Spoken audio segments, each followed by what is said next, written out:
Welcome to the podcast, which is all about the world of direct response. Are we on the air? I'm your host, Sean Wilsey, and for over 30 years I've hosted shows on cable shopping networks. And now I want to be your guide into this world as we look at the ever-changing nature of the industries. End of an era in St. Petersburg. After nearly 50 years, Home Shopping Network is closing its operations here in the Bay Area. And just hours ago, the network's parent company said it is consolidating operations out of state. 10 Tampa Bay's Miguel Octavio is live from HSN's headquarters in St. Pete. Yeah, Miguel, disappointing news for longtime viewers. Yeah, Dave, people have longtime fond memories of these longtime hosts and also just waking up in the middle of the night to see good deals on screen.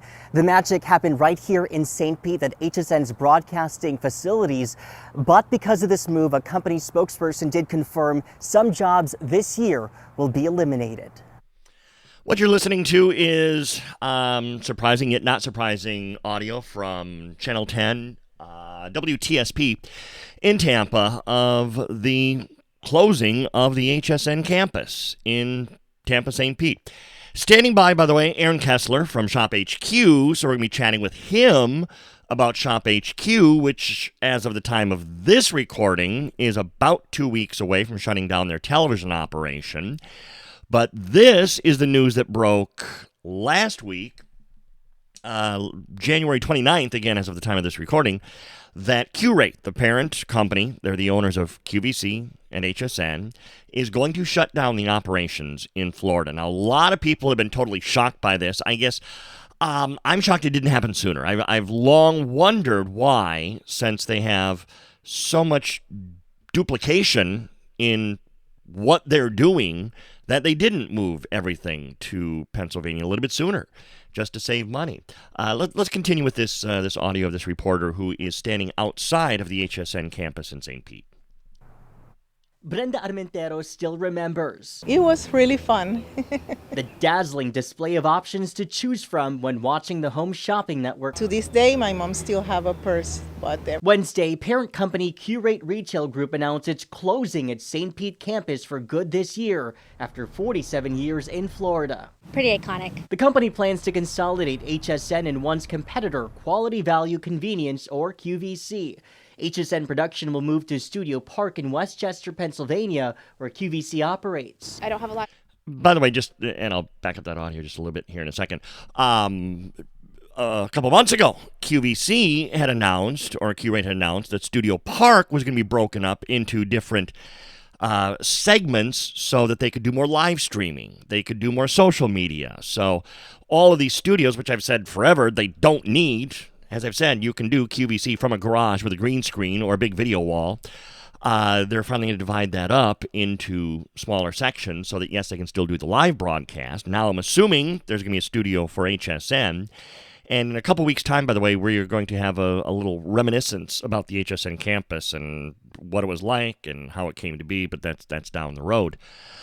So they've already planned out, it sounds like, space where HSN will be broadcasting from. And again, let me make it very clear because there's some misconception. HSN is not shutting down. They're just moving their facilities to Studio Park where QVC already is. And they're chatting with, looks to be like a millennial or something on the beach here in St. Pete. Let's see what she has to say. So if I can buy it on the internet, it makes it a lot easier. Shopping habits have changed throughout the years with more to choose from online. Its parent company says the move is aimed at expanding social media and streaming efforts. When I was a child, you would wake up, you would accidentally fall asleep on the couch and wake up and you're like, there's the TV still on. Despite the changes, there are fond memories from all ages before the digital era. I would pretend that I was still sleeping so my mom would carry me to bed. And it's those memories of shopping some longtime viewers hold closely. And you took your time at home and you pick whatever you want, you buy it. Not anymore. You know what? I like what she said there. You took your time. Maybe that's part of it, and I've never even thought about that. Never even considered that. The time. The fact that you're sitting at home, you're a little more relaxed, you're thinking about it, you're lingering over it. You know, it's no different than when you're at the mall and you're looking at clothing. You'll look at it, you'll try it on, put it back, think about it, go back. Is it still there? Oh, it's still there.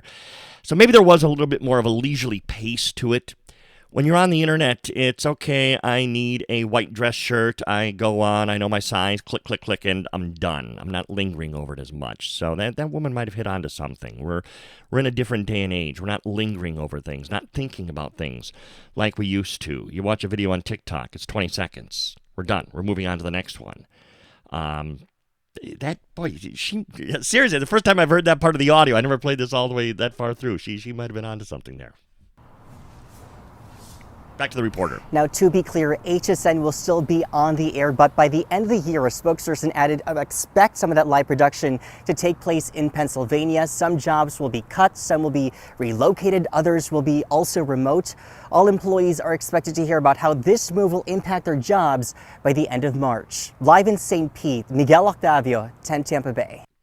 Now, I don't want to work on speculation, and I've talked with some people at HSN, so I have an idea, but it's an idea how things might play out. I'm walking a fine line right here because I really don't want to speculate too much.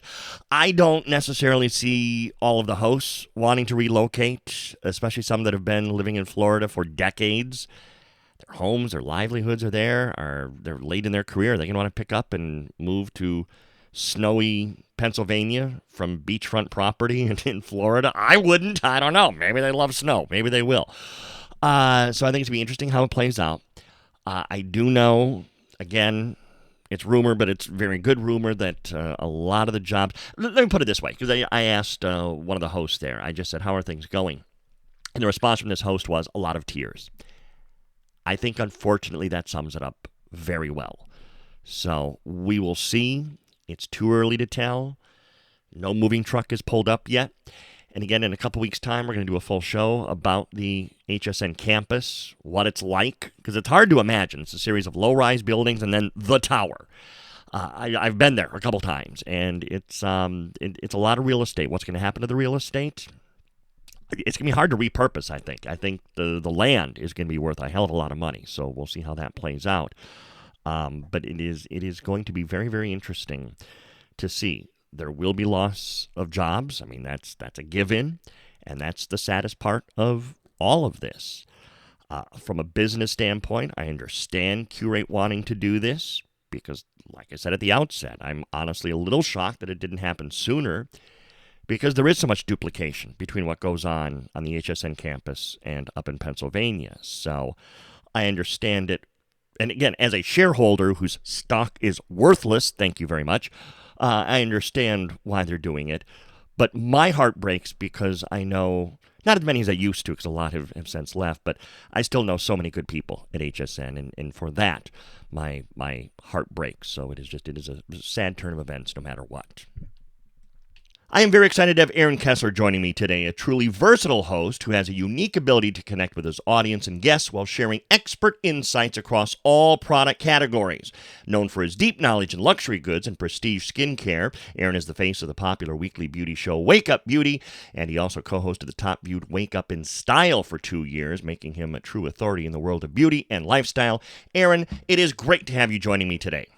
Thank you so much, Sean. It's great to join for the podcast. I've been a long-time listener, but it's my first time joining you on the pod. And honestly, again, when I started thinking about people from ShopHQ that I would love to have on here, you kind of went to the front of the line. And for the reason I said in the introduction is because I think you and I'm probably going to have to correct myself down the road. I think you and I are the only two male hosts in the history of the industry that have sold all product categories.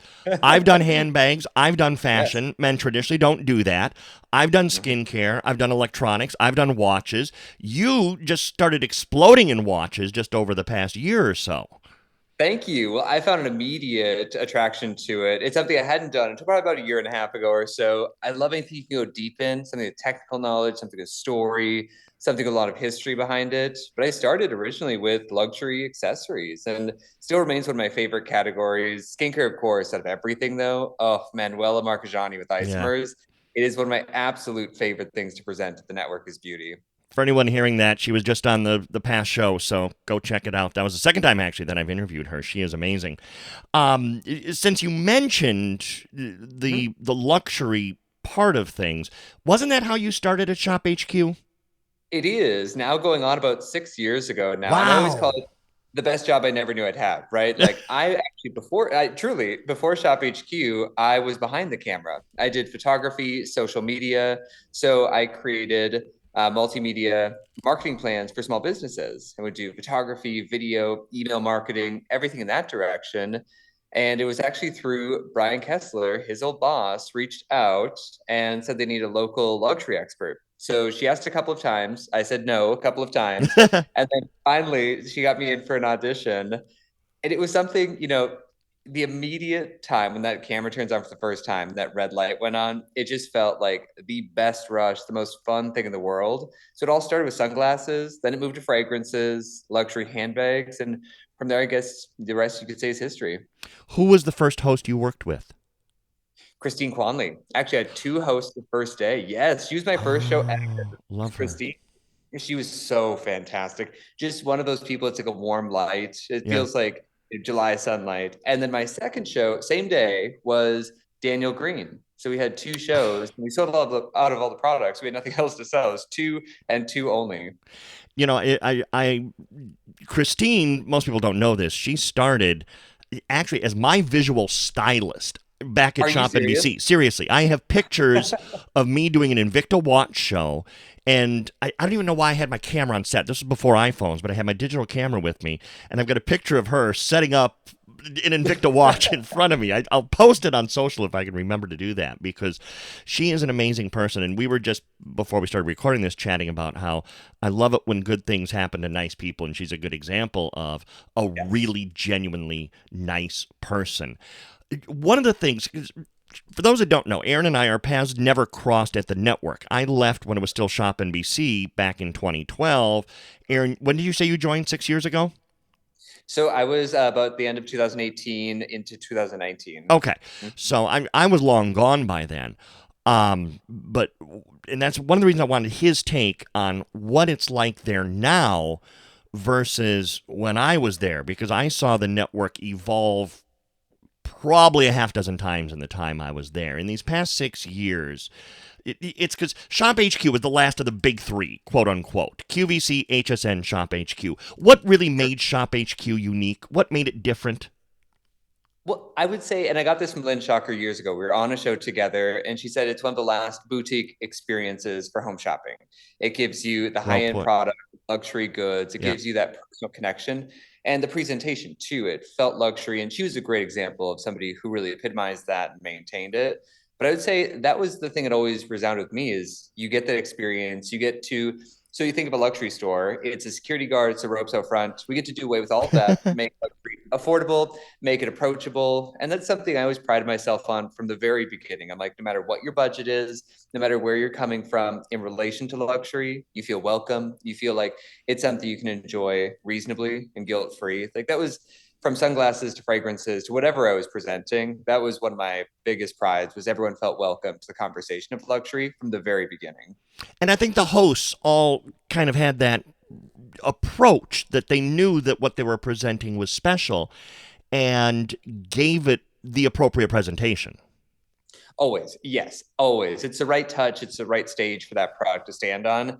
And, it's funny too, because for a long time, fragrances was something that would come and go. And I think they always had a bit of a difficult time finding the right recipe. And then years ago, after the success of the luxury accessory category, they asked me if I would want to try the fragrances, which was interesting. From a personal standpoint, I've always loved fragrances. From a technical side, I was like, okay, let's really break this down. How do you present the invisible product? Like right, that, right. Oh, beautifully put. How do you present the Yeah. invisible product? I'm stealing that. That is so good.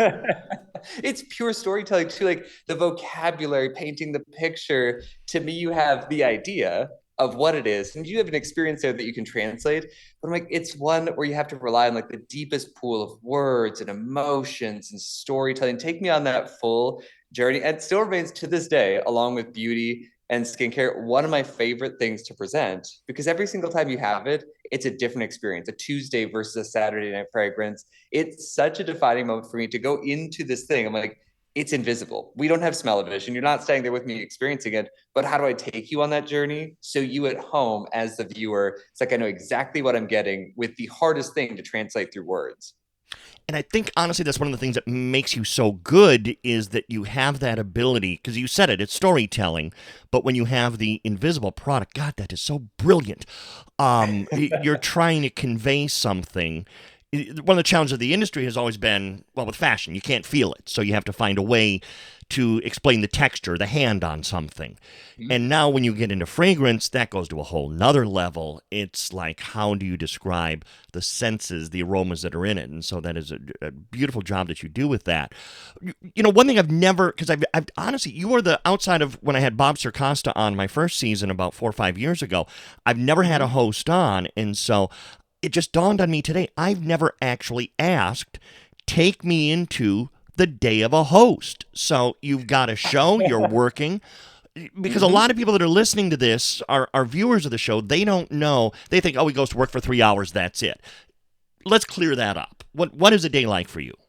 I absolutely love that question. Well, and so if I have shows on Saturday, say Wake Up in Beauty or The Beauty Shop, if those are the Saturday shows, I always look at it as my day begins Friday. So I have my buyers meetings, planners meetings, I meet with everybody ahead of time. And I always love prepping a show the day before and there's some people at work do it, the day of. Some people like doing it closer to the actual showtime. But I've always believed this: you win in preparation, you don't win on the field. Amen. It's something that I always look at it like, then the product, you get a good sense for what you resonate with, you get a good sense of tailoring that particular product to certain customers. So I always start with prep, and I always love that part of it too. Like, meet with the buyer, get their perspective, meet with the planner, see what they're excited about, see every step of the process as a holistic approach. And I always prep the first day, and then right before I do a second revision. And that just makes me feel like we know the whole landscape. The other thing I look at too is like certain shows day by day too, they're not islands, right? They're all train cars. We have to link them together. So my Friday shows should speak into my Saturday shows, promoting ahead. But it all starts, and I would say Saturday's a good example. The alarm goes off after prepping on Friday. First alarm goes off at 4:15 in the morning. You're getting ready. Like, you're up before the world. Like, I'm driving to work. The freeways are empty. The parking lot's empty. I walk into the building. I'm literally the person turning the lights on. And it's such a joy, because I'm like, it's the best job I never knew I'd have. So to walk into that, I'm like, it's fun to be able to set the tone. And I always, in that same vein too, going into every single day, every single show, like, I want to win and do the best presentation possible, but I want my team to win alongside me. That's been something I've always believed. Like, it's not one person, it's the total team and how you support them. So it's been, wonderful. Alarm, 4 a.m., get there usually about 2 hours before the show. If it's a larger block, I get there earlier, of course. Then our pre-production meeting is an hour before. That's where everyone comes to the table: producer, director, visual, sometimes a guest as well. We're lucky to have a lot of guests in person these days. And then we get to go on. And for 3 hours, 3 to 4 hours is our normal these days. 2 is sometimes, but most of the time it's a 3 to 4 hour window. Saturday is actually interesting, though. I have a split. So I'm usually the 7 a.m. show, and then I come back after Wake Up in Style, because I love that block and that category so much. It's always beauty every single Saturday. So we're on for 2 to 3 hours after. You mentioned the guests being in studio again. You were there when COVID hit. How did that affect you? It was wild. And I didn't know what to expect the first time I came back into the studio. We were able to, with social distancing, have the host on one side of the studio. They split the ped up, basically. So the host would be on one side of the studio. I would be 15, 20 feet away. And we do a split screen for a lot of it. At that point, I wasn't all that far into my journey at ShopHQ. I was pretty green. I was like a year and a half in. And suddenly the world gets turned upside down, right? Everything's different. The protocol in the building was completely different. And they did a really good job of making it still possible to still have the fun, to facilitate the conversations while being very safe.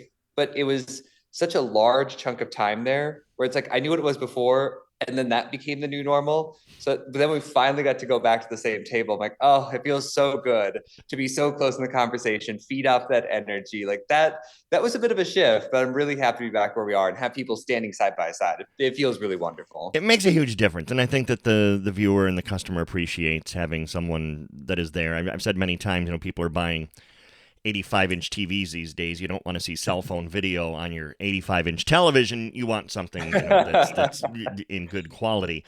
Talking about your coworkers, already I know you're going to say Manuela. So let's skip over your favorite guest that you've worked with.